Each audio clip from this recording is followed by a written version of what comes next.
Olá, eu sou Dinamar Makiyama. Você sabia que para ser um líder em uma empresa e enfrentar o mercado e os desafios, você precisa se preparar? Nesses vídeos, a minha proposta é te levar por um caminho que vai lhe possibilitar ampliar seus conhecimentos e melhorar sua prática de liderança. Aproveite esta oportunidade de ampliar seus conhecimentos, me siga no Instagram, veja meus vídeos na íntegra no meu canal no YouTube.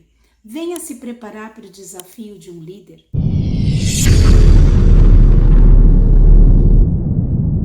Muitas pessoas me perguntam se a liderança é uma habilidade que se desenvolve ou é um dom. Ao longo da minha experiência, eu observei que o melhor líder é aquele que tem equilíbrio entre os diversos tipos de liderança. Inclusive, eu gravei um vídeo falando dos diversos tipos de liderança. Depois dá uma passadinha lá no YouTube e veja esse vídeo. Cada um dos tipos de liderança, ela é necessária para um momento específico. Mas independentemente deste equilíbrio, o quanto você é humano, ético e empático é que vai ser o diferencial entre um líder que tem seguidores e um líder que gerencia muito bem. Durante muito tempo, as pessoas acreditaram que o líder nascia pronto. Mas hoje nós já sabemos, que todos nós podemos exercer a liderança. É lógico, que desde que nós tenhamos a disposição para aprender e para se desenvolver.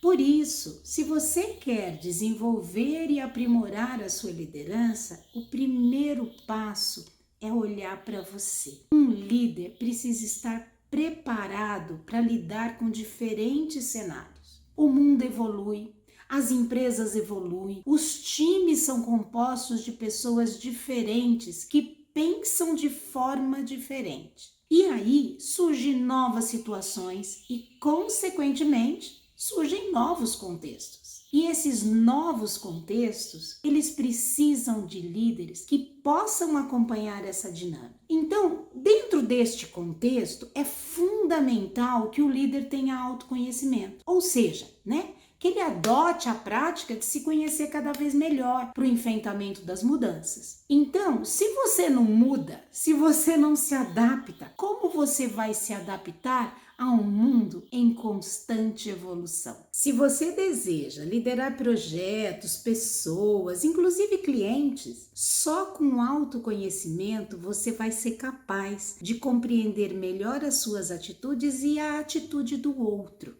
Essa compreensão, ela é fundamental. Por que ela é fundamental? Porque a atitude do líder é influenciar as pessoas. E influenciar as pessoas contribui para o sucesso e do resultado das empresas. As pessoas esperam e reagem ao líder no dia a dia das empresas. E fora delas também. Isso acontece porque as atitudes positivas, elas são tão contagiantes quanto as atitudes negativas. Ambas atitudes, elas são irradiadas pelo líder em direção às suas equipes. Quando os líderes realmente acreditam no projeto, a equipe também acredita. Quando o líder acredita naquilo que ele está falando, o seu time e os outros à sua volta também acreditam. O líder é a referência das equipes. E as equipes normalmente replicam a atitude do líder. E isso, com certeza, vai refletir nas relações internas de trabalho e também nas relações externas, que acontece com os clientes e com os fornecedores. E aí, um aluno meu me perguntou: Dina, essa formação que você dá de líderes humanitários com alta performance sempre nos leva para o autoconhecimento. Será que isso realmente é importante? Liderar não se trata do outro? A minha resposta é que somente quando o líder tem autoconhecimento, ele é capaz de ter autocontrole. E o exercício diário da disciplina e do autocontrole é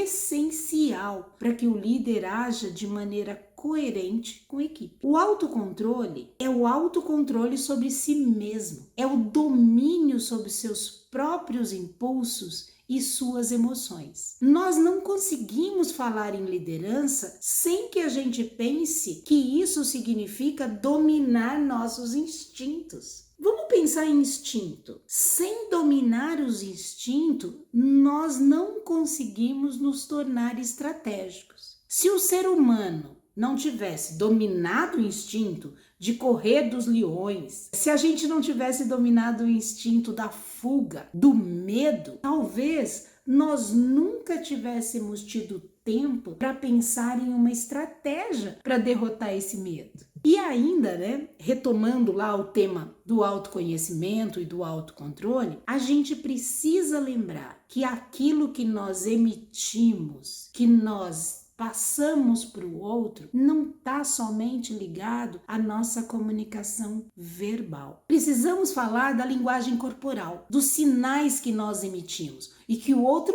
capta, mesmo que inconscientemente. Em função da minha profissão e do treino e da habilidade de anos, hoje eu, Dina, consigo captar a linguagem corporal de uma forma bem clara. Eu percebo quando o discurso é incoerente com a fala. Essa habilidade eu desenvolvi em função de milhares de entrevistas, mas todos nós temos essa mesma habilidade, só que muitas vezes ela está inconsciente. A minha, ela está muito mais consciente, mas na maioria das pessoas ela está inconsciente. Tem inclusive um dos meus vídeos onde eu falo de leitura de cenário, eu falo de leitura corporal. Depois passa lá no YouTube, assiste o vídeo na íntegra que você vai entender bem o que eu estou falando. Você tem conhecimento que a sua linguagem corporal transmite seus impulsos e emoções? E muitas vezes é mais forte e evidente do que qualquer palavra? Você já pensou nisso? Pense agora comigo. Como alguém pode ser um bom líder se o que sai da sua boca não é coerente com a sua linguagem corporal? Tem muita gente que acredita que a postura de um líder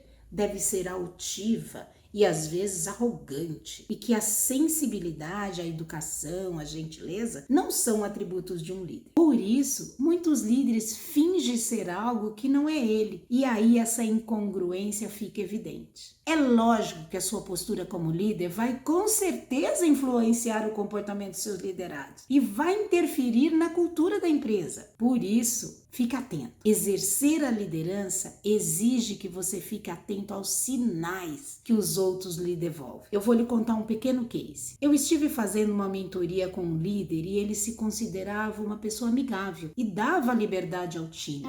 Achava que a sua equipe não o respeitava, porque ele era amigável e porque ele permitia que as pessoas tomassem as decisões sozinhos. Eu fui trabalhando e identificando com ele, identificando o que ele entendia como ser amigável. Ele entendia que ser amigável é que ele podia dar liberdade para as pessoas o tempo todo. Mas atender a um time sem avaliar o quanto a liberdade que você dá para um impacta no resto do time é perigoso, porque você não sabe as consequências disso e quanto isso pode impactar no projeto, na equipe, na sequência de escala dessa decisão.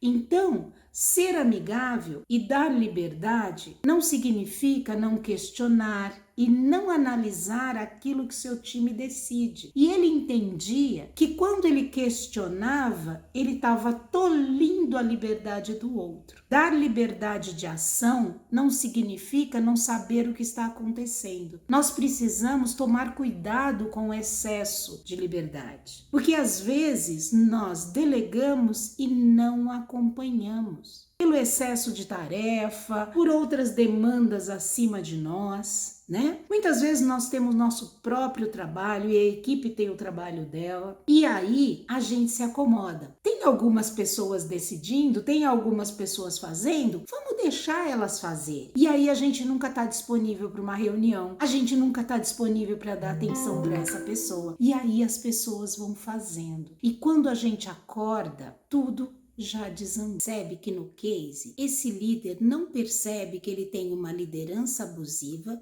e que ninguém o respeita. Percebe a distorção entre aquilo que ele transmite e aquilo que as pessoas percebem. Ele acha que ele é um cara legal, né? Que ele transmite uma sensação de liberdade, que todos podem trabalhar de acordo com aquilo que acham importante. Mas ele esquece que a percepção que o outro tem dele, que a equipe tem dele, é de que ele é uma pessoa que dá liberdade demais. E por isso as pessoas abusam, né? Então, entre aquilo que é real e entre aquilo que ele percebe, é totalmente diferente. Então, é aí que mora a necessidade do autoconhecimento. As pessoas já não mais nos ouvem, já não mais nos seguem, porque nós confundimos delegar com delargar. Talvez você já tenha ouvido falar da regra 73855, que há anos ela tem sido referenciada em diferentes tipos de textos e ensinadas aí no contexto da formação profissional e muitas vezes também acadêmica, principalmente no que tange ao desenvolvimento da comunicação. Então é uma regra bastante utilizada e que é bom a gente pensar nela enquanto a gente fala na comunicação do líder, na nossa comunicação em geral. Essa regra tão usada, ela diz que o conteúdo das palavras, o conteúdo daquilo que nós dizemos, influencia em 7%. E que o tom da nossa comunicação influencia em 38%. E que a nossa linguagem corporal, pasme, influenciam em 55% aquilo que as pessoas ouvem de nós. Tem até alguns estudiosos da comunicação que discordam desses percentuais, né? Que não dizem que eles não se aplicam a qualquer contexto. Mas independente do índice menor ou maior, importante é essa distorção entre aquilo que a gente passa nas palavras, passa no tom da voz e passa aí em cima da nossa comunicação corporal. Esses números que as pessoas, que é usado, eles mostram por que a postura do líder gera impacto na comunicação. É importante lembrar que os seus seguidores vão lembrar da sua fisionomia, da forma como você deu a notícia, da forma como você falou. E aí eu vou partir para um outro lado para você pensar melhor. Só que nada disso vai acontecer se você, como líder, não tiver uma proximidade com a sua equipe. Se você não estiver próximo a essa equipe.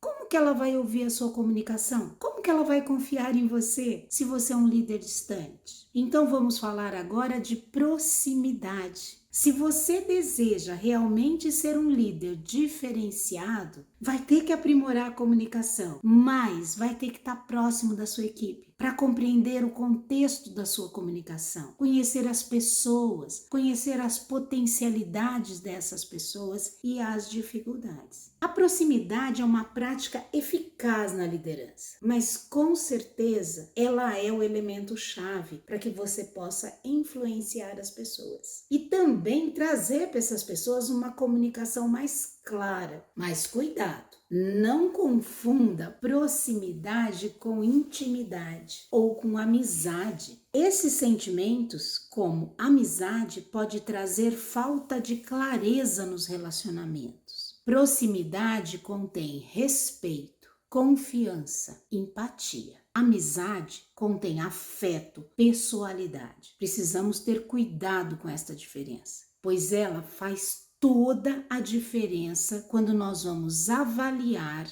um profissional, principalmente no nosso dia a dia, aonde esses sentimentos da amizade podem fazer toda a diferença na nossa avaliação. A proximidade vai nos ajudar a definir de forma clara e transparente os rumos da equipe e da empresa. Vai nos ajudar a agir para que os objetivos e princípios sejam conhecidos, compreendidos, aceitos e até incorporados pela equipe. Mas quando nós confundimos a amizade com a proximidade, nós corremos o risco de cometer erros de decisão. E mesmo que nós estejamos muito certos de que não estamos cometendo nenhum erro e que nós temos certeza das nossas decisões, é melhor não ter tanta certeza assim. Duvide um pouco da sua certeza. Bom, esse vídeo chegou ao fim. Falamos de tantos assuntos sobre desenvolvimento de liderança, falamos da comunicação verbal, da não verbal, dos sinais que a gente aparece, que a gente demonstra e evidencia. Falamos aí sobre a liderança e o autodesenvolvimento, de amizade e de proximidade. Se você gostou desses temas das minhas aulas, fica atento. Me siga no Instagram, onde eu estou sempre postando alguns vídeos. E na sequência, assista os vídeos na íntegra no canal do YouTube. É muito bom estar aqui com você compartilhando conhecimento. Um abraço.